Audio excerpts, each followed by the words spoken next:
everyone, welcome back to Arike's Corner again. And I'm still your host, Arike on her. Yeah, the medical presenter with the healthy presentation.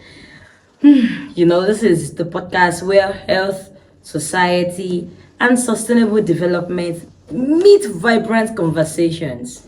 Yes, you guessed right, Precious Adedeji is my name.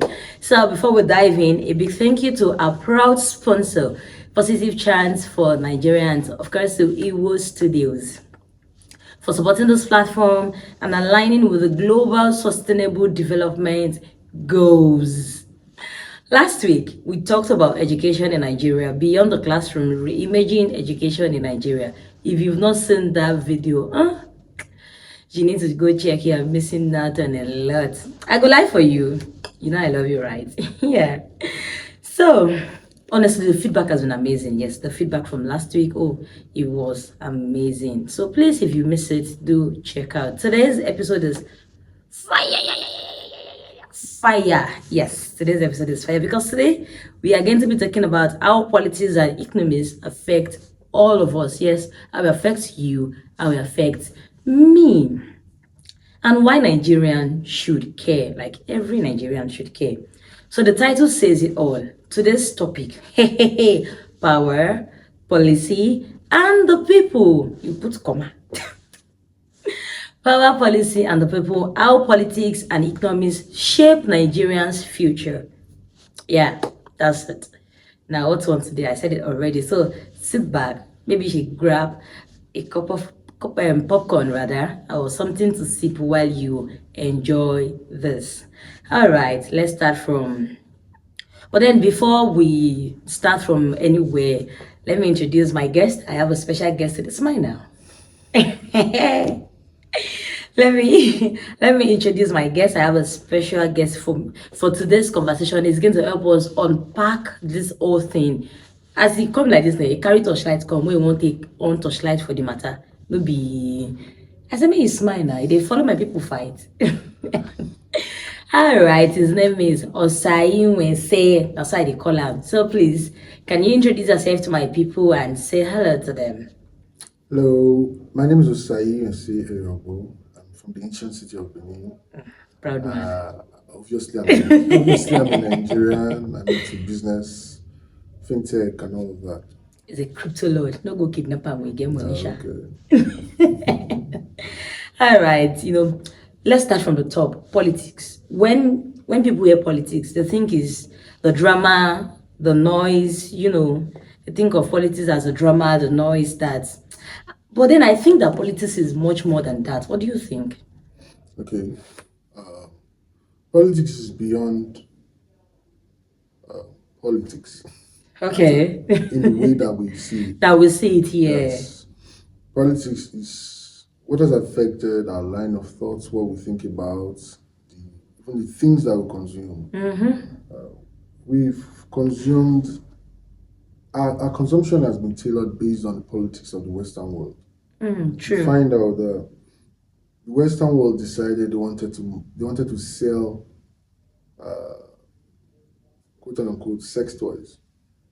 They sold it in their movies, they sold it in the entertainment industry, and now they have in markets across the globe. So that was politics that created economic opportunities for them. Whether or not that satisfies our cultural norms and traditions, that's a different conversation.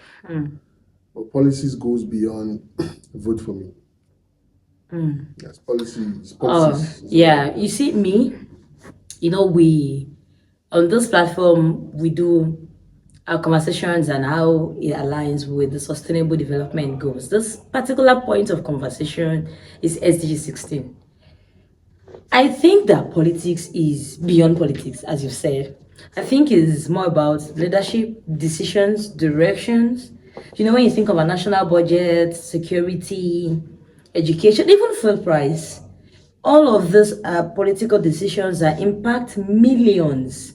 So I think good governance is at the core of SDG 16. SDG 16 is promoting peace, justice, and strong institutions.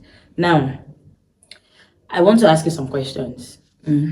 Now that we know that politics is beyond politics, thank you for giving us that. I want to ask you some questions. Okay, what does good governance means to you, and why is it crucial for Nigerians' development? Okay, good governance is everybody's business. True. Good governance is important because as a president or a governor, you will not be in power for a full Forever. generation.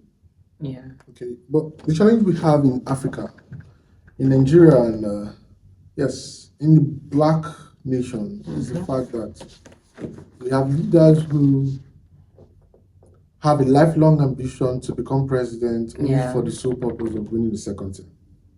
Okay. But good leadership is not the next election. Good leadership is the next generation. Wait. And I think we need to underline that good leadership is not the next election, but the next generation. Wow. All right. I say that because look at our budget, for example. Ending terrorism and insecurity, it's very simple. I'm not saying it's easy, but it's simple. It's simple because it's straightforward. It's not easy because it requires work. Now, how do you stop insecurity? You have herdsmen carrying combat rifle. I'm not talking about hunter gun. It's understandable when the other brother of hunter gun. When you have hunter guns that can only, you can't use it for mass shooting because you'd have to reload and every time. So our institution has made it clear, right, that certain ammunitions are not allowed for certain individuals. You do not use an AK-47 if you are not in the force. Yeah. If you are not interested to protect lives and property. But you have hunters, herdsmen carrying AK-47. Now, everywhere. If you want to stop insecurity, you want to stop massive shootings, you have to ban these ammunitions in the hands of civilians. It's a joke when you walk on the street and you see an herdsman carrying AK-47 around. We're not serious about it. Exactly. We forget time. Now, that is one part. You cannot talk about food security without talking about security. Now, food and security. Yes, so the farmers go to farm, but are they really secure? Are their crops safe? Okay. So we need to rethink how officers who let the bad guys go when they are arrested, how they retain their offices. Why are people not relieved of their duties? People don't get punished for doing the wrong thing. Yes. They get away with it. Yes. And then it's now as if nothing is going to happen. Yes. So it's not making it look like it's the right thing to do, yeah? Exactly. I listened to Governor of Zamfara State, Dauda Lawal, and then he was talking about how someone who had confessed to killing people in the community who was arrested, only for them this is state governor of a northern state, complaining that he could not fathom the whereabouts of this person the next day because there is a system in Nigeria that gives protection to the people killing Nigerians. There is a system in the country that gives protection to people killing our citizens. It is no longer just an Islamic corrupt terrorist group. It is a system. They are present in the police force. Because you arrest someone in Edo for going to destroy somebody's crop, and the next morning the person is in Abuja or the person is their home state. How? So there is a system protecting these guys. And we need to ask ourselves, are we a country where everyone is equal before the law? Are we a country... Are we a country where everyone is equal before the law? That's a very big one. Can you answer that? So it's very funny because Nigerian economy is not very complex to fathom. No, most of our leaders make it look like it's a very complicated issue. No, it is common sense. I say it's common sense because Imagine a situation you have 2 million farmers in Nigeria, and then just like China's industrialization grew because the government invested in different sectors of the economy, in science and technology. So they're not just focused on one yes, path. in our secondary school, we've been learning even agricultural science. You hear, the problems of agriculture in rural communities. You hear things like provision of crude implements, security, and all of that. These things are there. No access to So the everybody who went market, to bad roads, all of those things. everybody who went to the who went to secondary school knows the problem of Nigeria. True. It doesn't require a professor to know that. Yes, you don't need Harvard graduates. You don't need the IMF to tell you what to do. Now the thing is this: if you have 2 million farmers who are currently farming, let's say you have the lowest producer of tomato farming on an acre of land, and these guys are empowered with at least 20% of our national budget. These guys are empowered with machines. The guy who used to farm an acre of land for rice or tomato can now farm 1,000 acres. Now because there is help, exactly, and it's now easier. Think of the ripple effect when this guy, when there is an increase in production across level. Increase in harvest. It will reduce the propensity for the big guys in the industry to hoard because there will be excess. Nobody wants to hoard when there is excess. Yeah, true. Do you understand? People only want to hoard when there is a chance that there will be scarcity in future. Scarcity, yeah, true. So, if we solve these problems, these are basic problems. Give the farmers what to farm with, help them with seedlings, protect their farms, remove arms in the arms of the bad guys. Remove arms in the arms of the bad guy. When we remove ammunition in the hands of the bad guys, it will reduce insecurity. Yeah. Right? Now, one of the ways of solving global insecurity in times of war is that you disarm people who have ammunition to destroy lives. Okay. So you cannot shy away from that kind of policy and expect to have a safe country. Yeah. Our government needs to do that. Okay, let me ask you some questions before I come back to this one I want to ask you. All right. Can you share an example of a government policy that significantly impacted people, now either positively or negatively?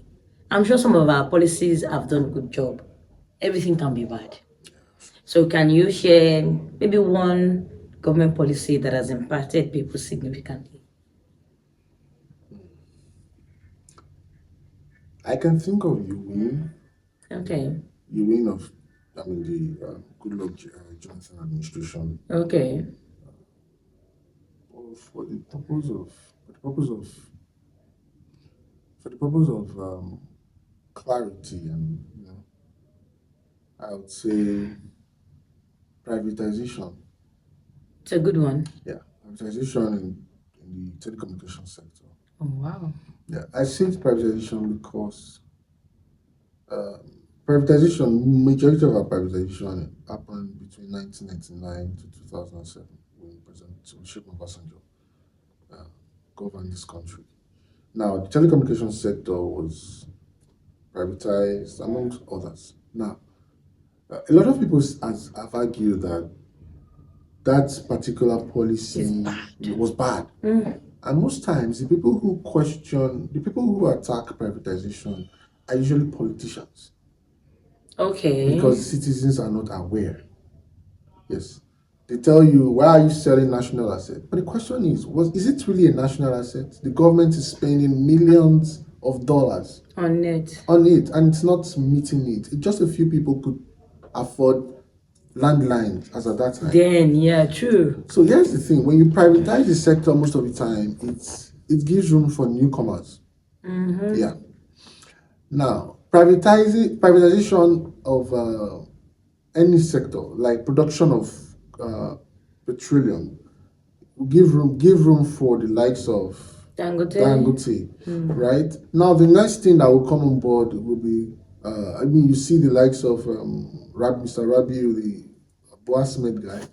having his own, creating his own refinery. And what that would do in the end is to produce more petroleum products, increased competition, and of course, in economics, when there is an increase in supply, there's a decrease in price.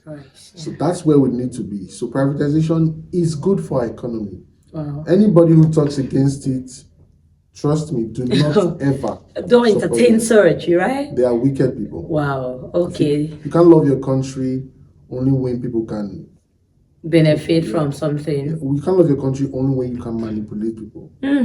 You can't love your country only when you can manipulate people. Mr. Osayos, you draw punchlines today. Okay, my next question is, how can young Nigerians get involved in political processes beyond voting? Because we've just mentioned that politics is beyond voting. You even said it's not the next election. Yes. It's the next generation. So how can young Nigerians get involved in this process beyond the next election? It's very simple. Now, the Nigerian community, the young Nigerians, are the key to the next. If Nigeria is going to be in world power, Nigeria is going to be number one in the global community. Which we should. I mean, but we are very close. Yeah, which we should. Nigeria is united only 90 minutes of every football match. Yes. During the football match, the Nigerian youth doesn't remember whether it's from the east or from the west or from the north or south or east. No tribal stuff. You don't even care if the person who is about to score is from the Biafran side of Nigeria. You just want that person to score for the country. Yeah. So that tells me a story. Everybody wants Nigeria to succeed. True. But we don't agree on the process. So yes, Nigerian youths need to come together. The young generation needs to come together and say, you know what? Whatever happened in the Civil War stays there. Now, the old guys in the system have tried to co-opt young generations to inherit the same beef They have. they have. They're passing generational beef. Yes. I don't have problem with the Northerners. I dress like them most of the time. I don't have problem with the people in the Southeast. They're my closest friends. I don't have problems with the Southwesterners. I'm sitting with one. What do you mean? I mean, I'm from the South. I mean, I love Nigeria. I love Nigerians. Right. So we need to tell ourselves it's okay that we have disagreed in the past. Yeah. It's okay that our parents are not in good terms, but let's not continue. Can we change the narrative? Let's change the narrative.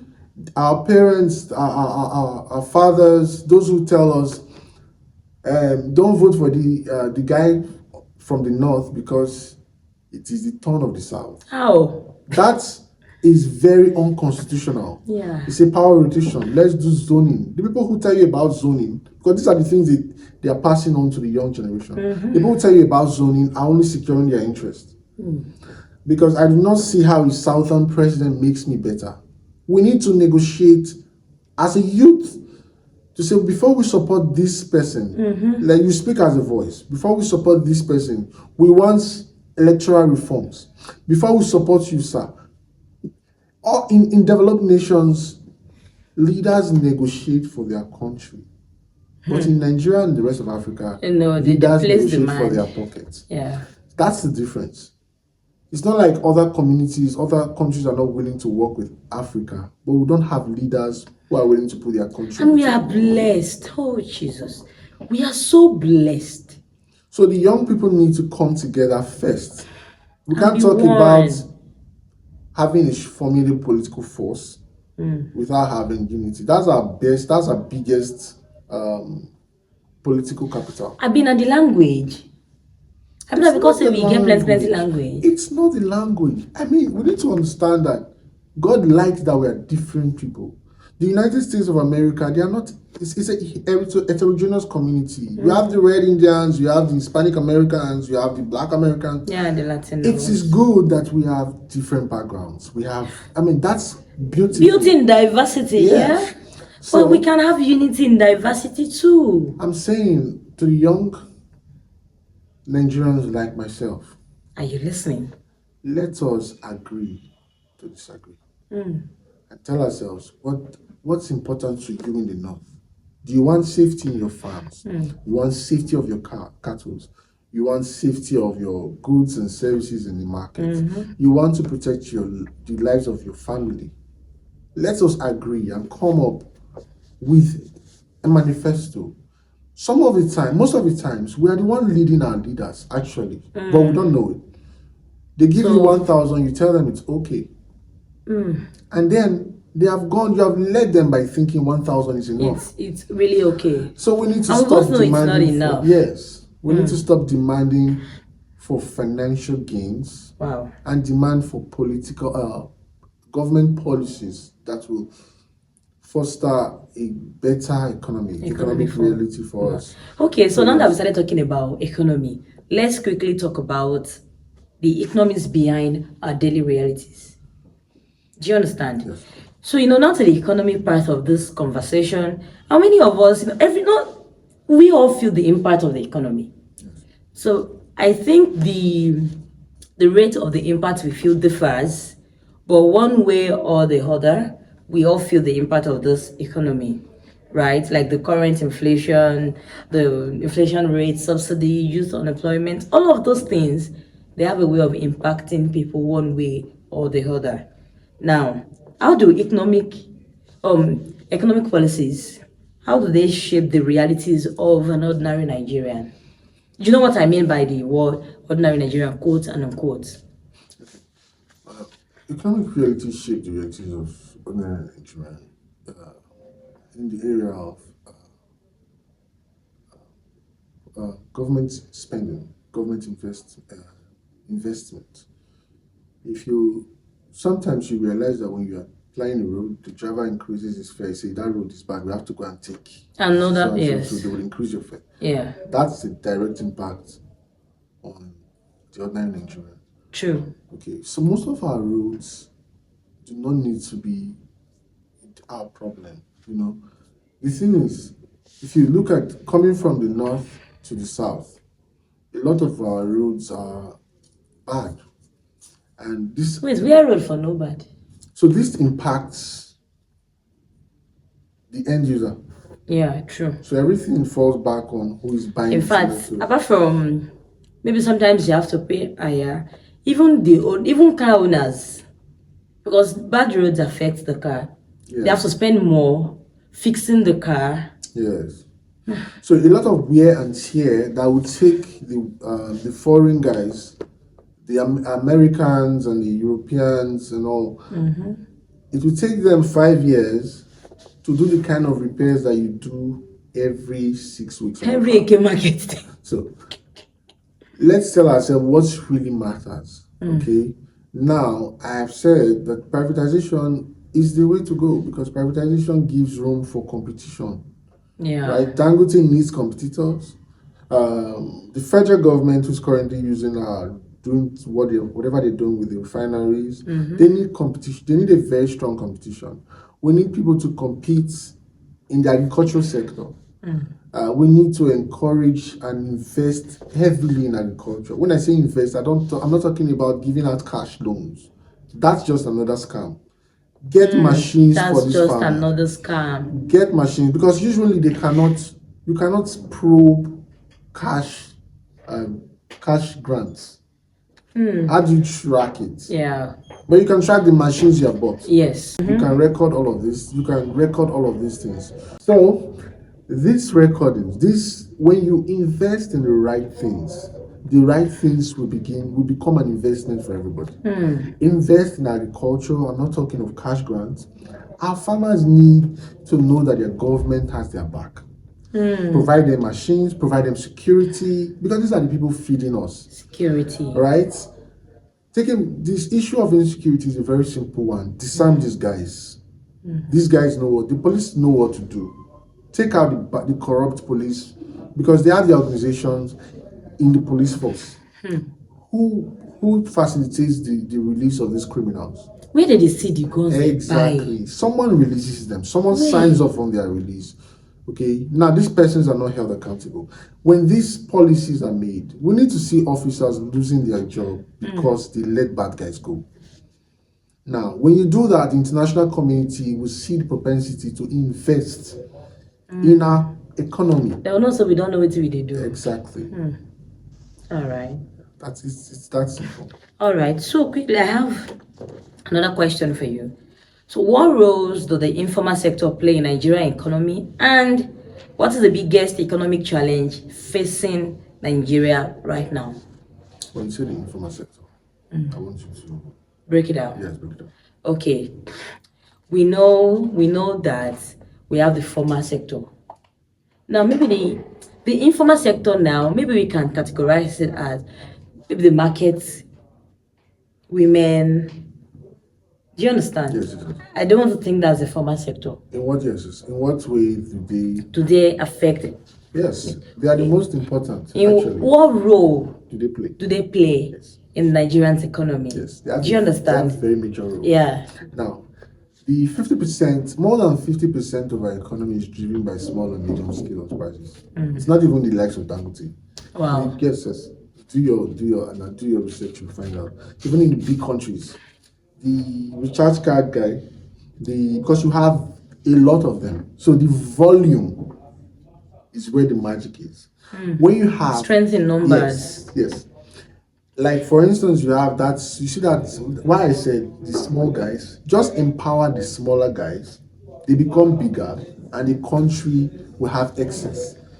So the role they play is very important to us because they are the true drivers of the economy. Yes. How many employer of labor, how many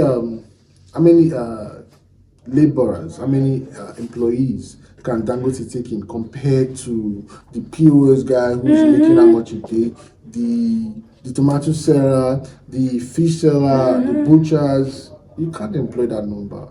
You don't have what it takes. Even the government cannot employ that. So our biggest investment should be on that sector, the informal sector. So that's the biggest driver, the small and medium scale enterprise. You see that market woman in the market is far more important. Wow. Yes, it's very important. Wow. I study economics, so I can. Hey, I stop playing. Yes.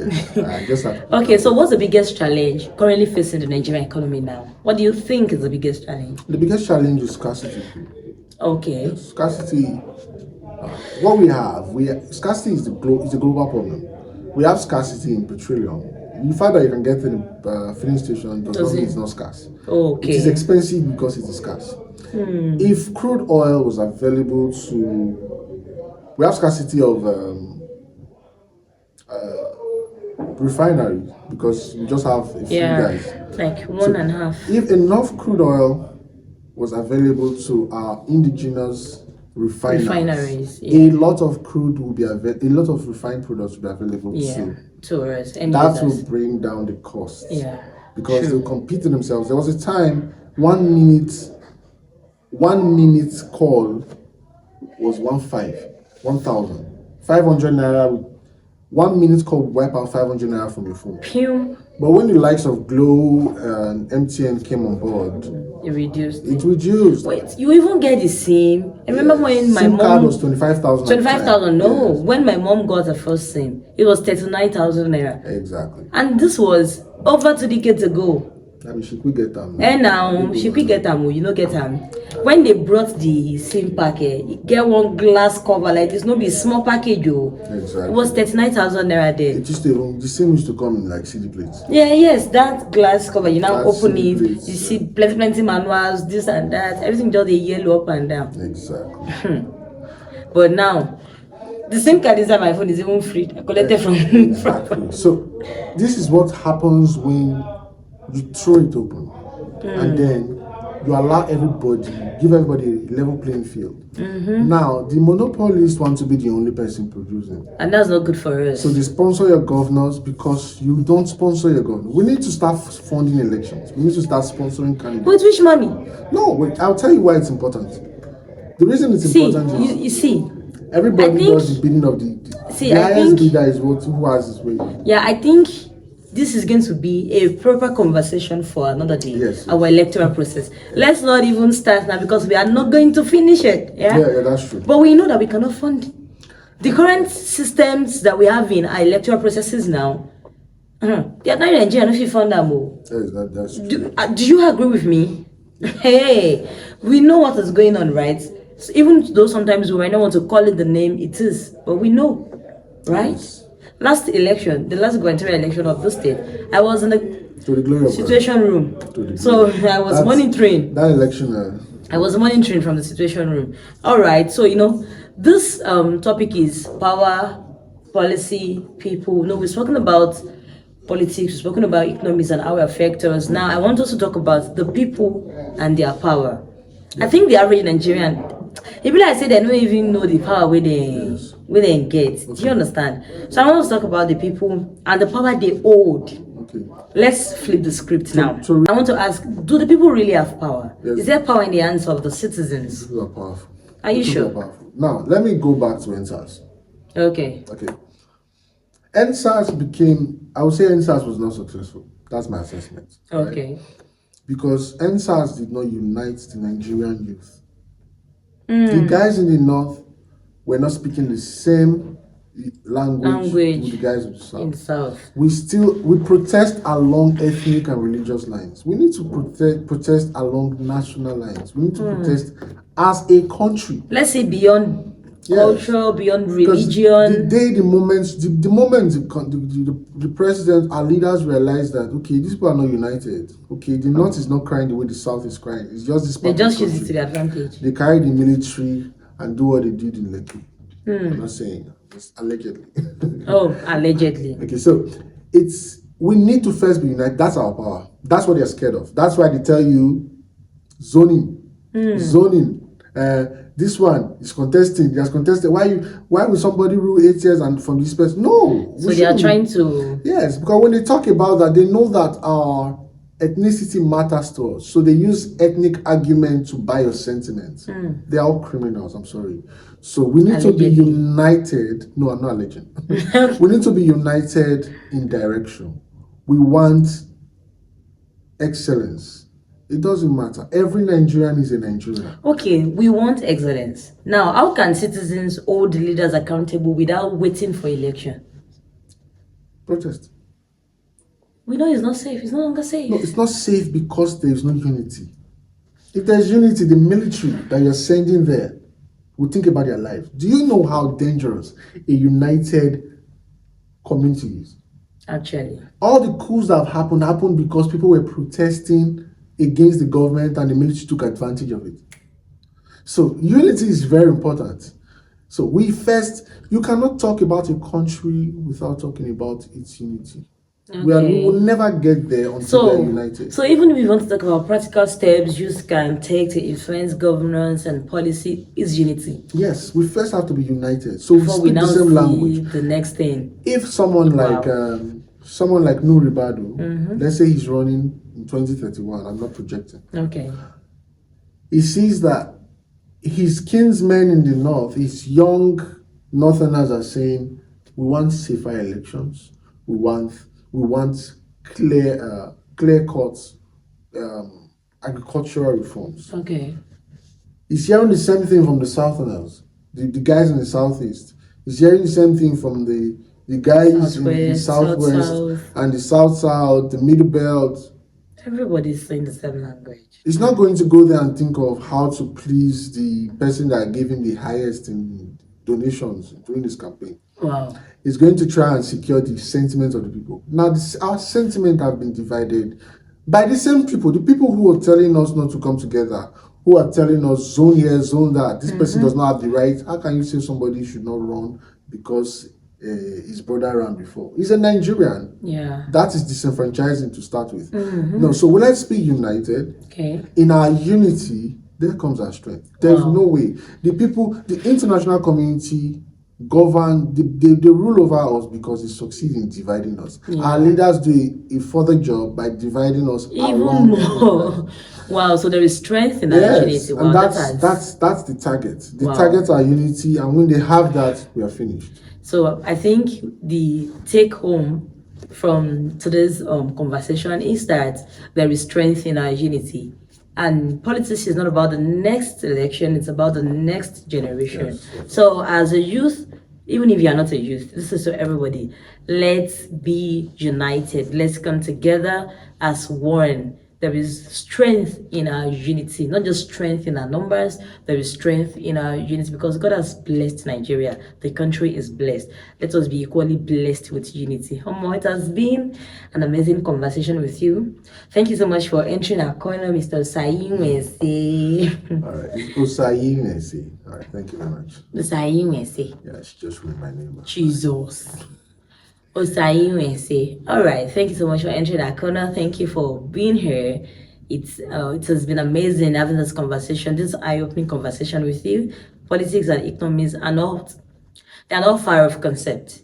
They live in our homes. Yes. They live in our wallets, in our dreams for the future.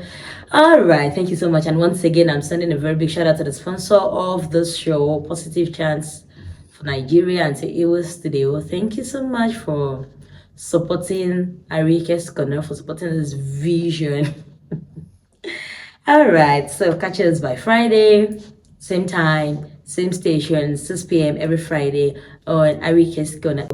If you're a first timer, please do it to hit the subscribers button. Please subscribe and hit the notification bell, or the subscribe button rather, so you don't miss out on the amazing conversations that we have here. And if you are returning like customer Dadani, thank you so much for always. You are the real MVP. Thank you for supporting. Thank you for your support, the likes, the comments, the shares, everything. Thank you so much. And until next time again, I'm Precious. I did the Ariyike on here, the medical presenter with the healthy presentation. And I hope that today we've been able to give you another healthy dose. All right. Bye. Bye.